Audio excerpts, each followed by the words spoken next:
Hey everybody, Ryan here from Ryan Hockey Channel. Sorry, I was thinking outside of that real quick. But Ryan from Ryan Hockey Channel here, going to be recording my video for the Columbus Blue Jackets 2021-2022 season preview.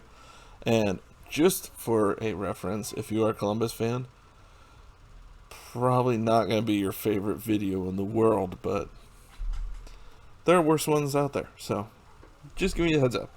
Alright, if you haven't done so already, please hit that like button, hit that subscribe button, hit that notification bell, and also hit that share button. Let me know what you think in the comments. If you agree or disagree, let me know. Just be civil. And let's get started. Alright, this is who Columbus added this year. They added Sean Corali, 4 years, $2.5 million. Kind of surprised he left Boston, but I don't think Boston was going to sign him for that amount. But I think it's a good signing. I'm not sure if it's the best choice right now. I'm not sure if this is the team that he is going to be going the distance with when it comes to the playoffs, but yeah, I think maybe a few years, not now. But Gavin Bayroy there came back after being picked by Seattle in the draft, in the expansion draft, signed a 2-year $750,000 per. Zach Ronaldo, 1 year $750,000 per. That is now, I believe, null and void because I don't know if he refused to get the COVID vaccine or is just unwilling to get it. But I believe that they are canceling his contract or they're suspending him, where they are. Tyler Sakura, 1 year $750,000. Brendan Gaunce, 1 year $750,000. They acquired Adam Boquist, a 2021 first, 2021 second, and a conditional 2022 or 2023 first round pick from Chicago for Seth Jones. I have a spelling mistake there because Tampa Bay Lightning's first round pick, that's supposed to say 2021, and their 2022 6th round pick went to Chicago as well. Boquist, good pickup. Has some developing to do still, but Seth Jones definitely more established, and honestly I think in the long term going to be the overall better defender. But Boquist is not a slouch, so it's not a terrible trade by any stretch. Jakub Voracek they got from Philadelphia for Cam Atkinson, and Jake Bean they acquired from Carolina for Chicago's 2021 second round pick and re-signed him for 3 years at $2.33 million per. Here's their subtractions. They lost Michael Del Zotto to Ottawa, Adam Clendenning to Philadelphia, Cole Sherwood to Ottawa, Stefan Matteau to Colorado, Ryan McInnes to Buffalo, Zach Dalpe to Florida, Cam Atkinson to Philadelphia via trade, and Seth Jones to Chicago via trade. This is who they re-signed. Kevin Stenlund, they re-signed for 1 year, $1.05 million. He had a good end to the season last year, so I'm not surprised he got re-signed. I think this is a prove-it contract for sure. Cam Johnson, I don't even know who that is. Re-signed 1 year, $750,000. Boone Jenner re-signed for 4 years, $3.75 million. All right, that's a pretty decent deal for what Jenner provides. Eric Robinson re-signed 2 years, $1.6 million. That starts after this season, starts next season. Alexander Texier re-signed 2 years, $1.525 million. I think that's a good prove-it deal for him because he had a good start to the year and just kind of disappeared after that. Zach Werenski re-signed 6 years, $9.58 million. That's a large contract. But you're seeing that with a lot of teams, they're paying that amount for their top D-man, and Werenski is definitely going to be their top D-man now that Jones is gone.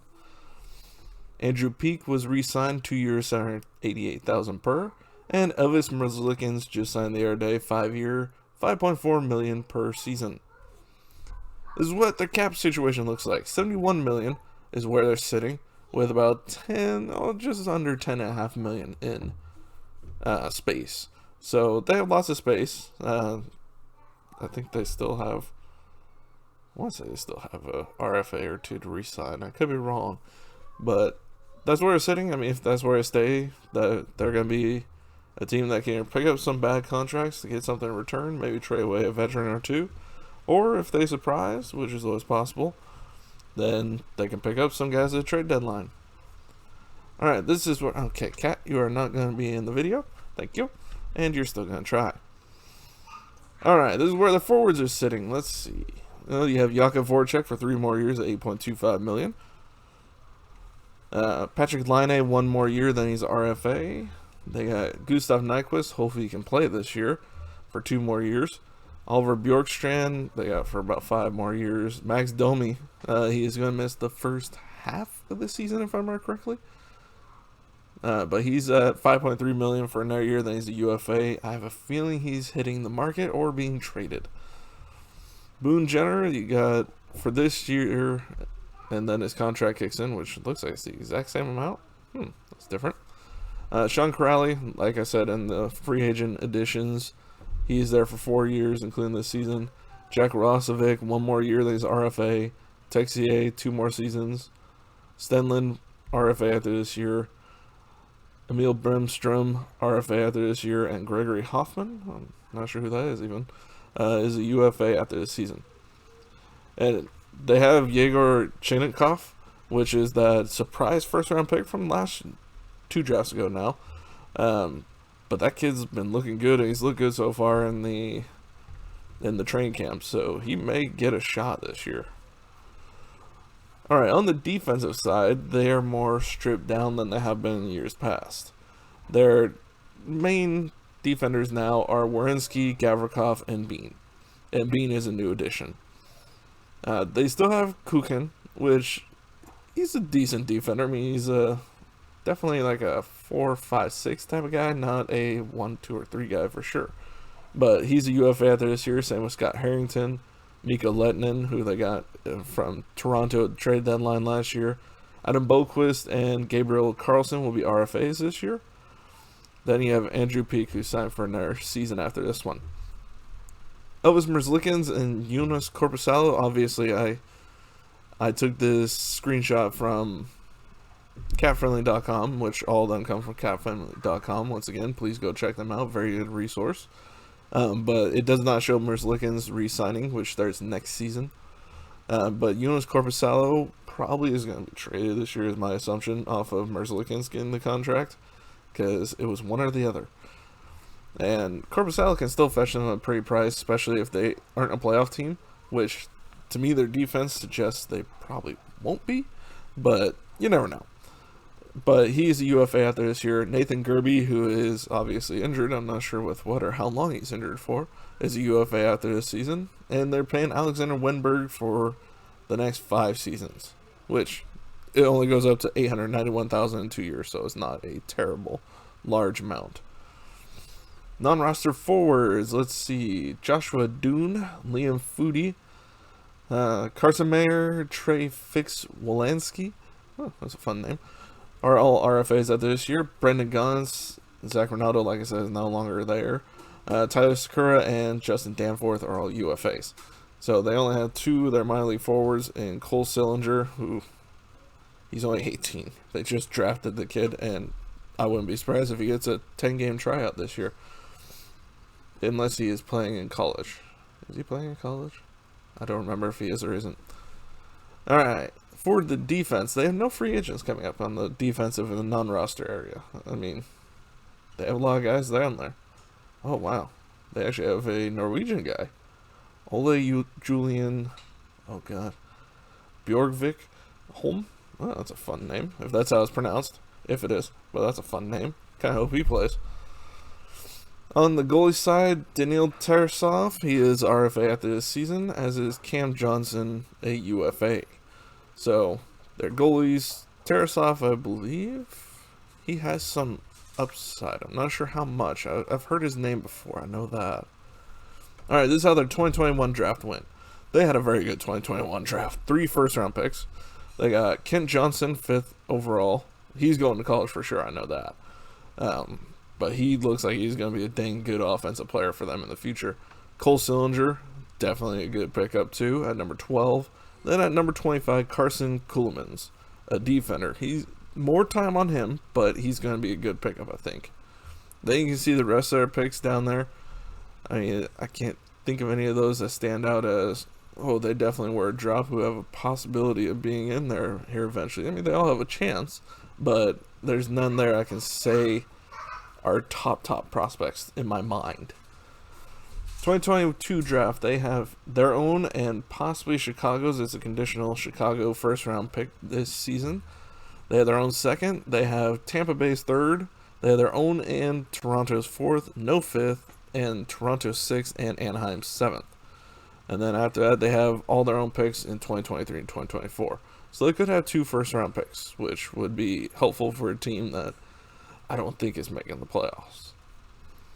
Here's their lineup. You got Line, Roslovic, and Bjorkstrand according to Cap Friendly's depth charts. This is where they're listing the lines.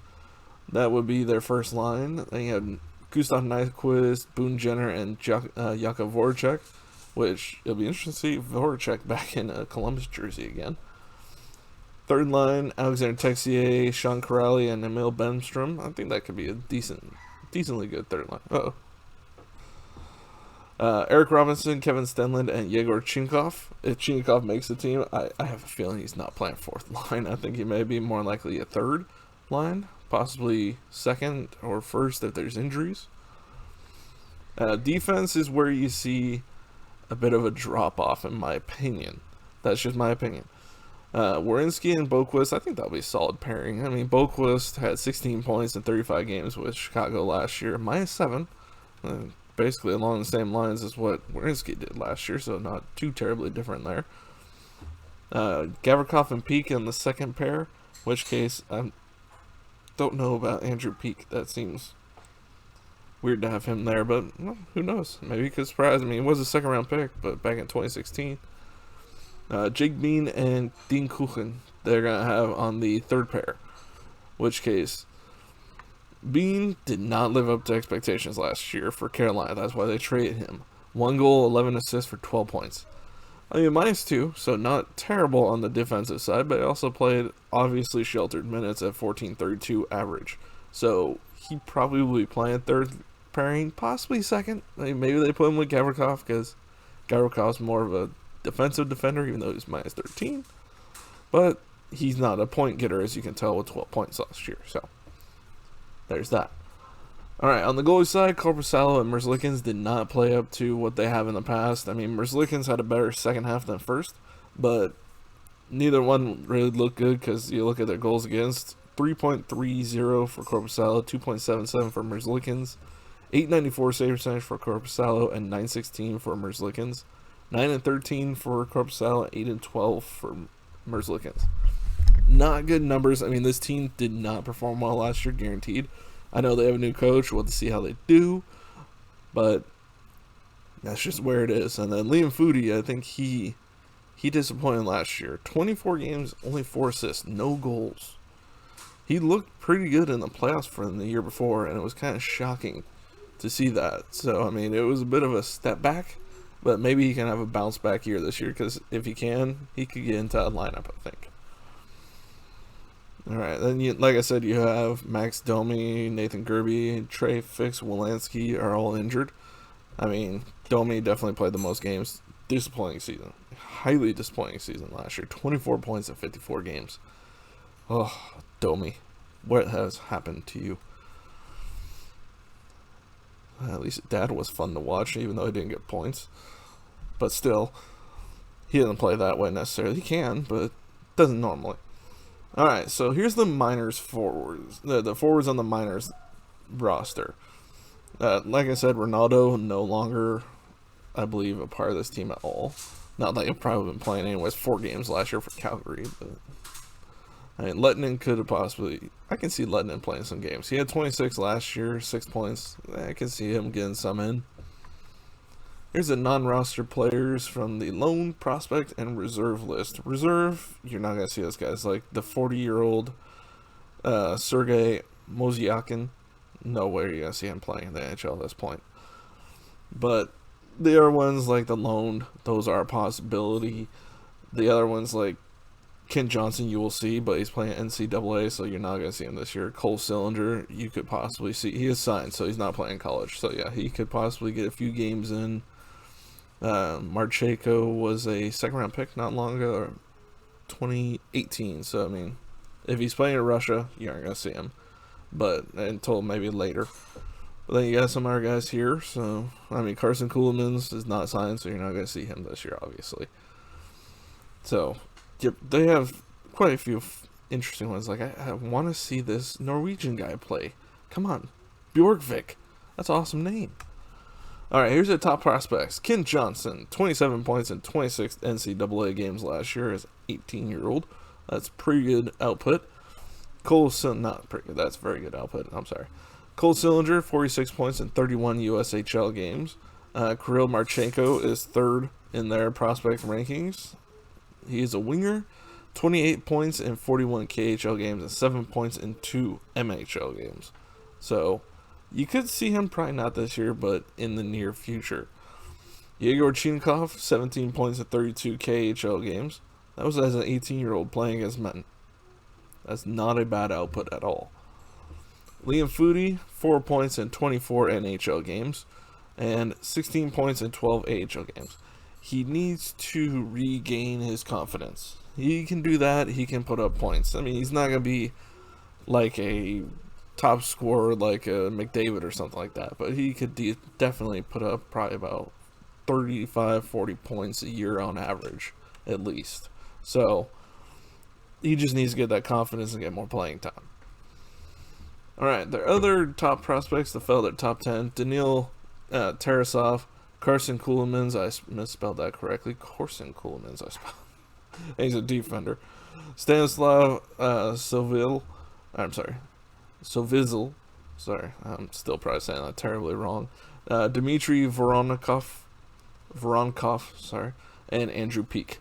So Peak is still considered a top prospect, even though he's been around a lot longer. So he could still get some games in this year for sure. This is where I see them. I don't see them being a major threat to the playoffs, to get to the playoffs. They have an okay team. It's not the worst team in the league. They're definitely not an Anaheim or Buffalo, but they definitely aren't a team on the upswing that looks like they're getting close, but probably isn't going to make it still just because they're almost there like LA, but I still see them as a bottom team this year. They've just lost way too much over the last few years. They just have not added enough. I mean, this draft was a good one, but it's not a draft that's going to make them better now. It's a draft that's going to make them better in the years to come. I think they will finish at the bottom of their division. I don't doubt that. I mean, maybe not the very, very bottom, but still towards the bottom. So, like I said, Columbus fans, I'm sorry. I know it's not what you want to hear, but I don't think it should be a surprise either. So, hopefully they can do something better than what I predict, but I say about every team, except one. There's one I say that for. I mean it. And we'll get to them. But for now, this is not, I don't want to see any team do bad, but teams have to do bad. There's no way you can have 32 good teams. It doesn't exist. Alright. That's all I got for you for Columbus. I hope you enjoyed the video. If you did, please hit that like, that comment, that share. Make sure to hit that subscribe button especially. And make sure to hit that notification bell next to it so you can be notified when I drop a new video. Let me know what you think in the comments. Do you think they're going to be bottom of the league team, or do you think they're going to be more mid-range? Or do you think, or are you one of those few that think they're going to surprise the heck out of a lot of people and be a really good team? And that's fine if you think that way. Just let me know what your reasoning is. I want to know. Alright. I will see you on the next video. Bye, everybody.